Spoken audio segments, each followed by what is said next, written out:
নিপীড়িত মানুষকে বিনামূল্যে আইনি সহায়তা দিতে সরকার প্রতিশ্রুতিবদ্ধ বলে জানিয়েছেন আইনমন্ত্রী মোহাম্মদ আসাদুজ্জামান। সকালে রাজধানীর করাইল বস্তিতে জাতীয় আইনগত সহায়তা দিবস উপলক্ষে ভ্রাম্যমাণ লিগ্যাল এইড ক্যাম্পের উদ্বোধনী অনুষ্ঠানে একথা জানান তিনি। এ সময় বস্তিবাসীকে আইনি পরামর্শ দিতে গিয়ে মানুষকে মিথ্যা মামলা সংস্কৃতি থেকে বেরিয়ে আসার আহ্বান জানান।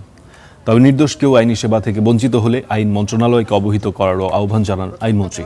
জার্মান সরকারের আর্থিক সহায়তায় ও আইন মন্ত্রণালয়ের গরিব অসহায় মানুষের দোরগোড়ায় আইনি সেবা পৌঁছে দিতেই এমন উদ্যোগ, যেখানে ভুক্তভোগী কেউ হটলাইন 16699 নম্বরে কল দিয়ে আইনি সহায়তা পেতে পারেন।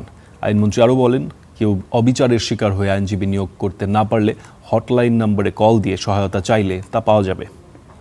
মা বোনেরা শ্লীলতাহানির শিকার হন, ধর্ষণের শিকার হন, ভয়ে ডাক্তারের কাছে যেতে পারছেন না, ভয়ে থানায় যেতে পারছেন না, ভয়ে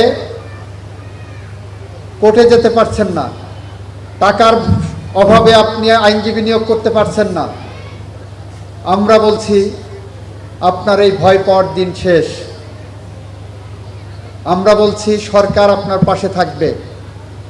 আমরা বলছি বিনা বেতনে বিনা টাকায় আপনি এই লিগ্যাল এইড সার্ভিসটা পাবেন।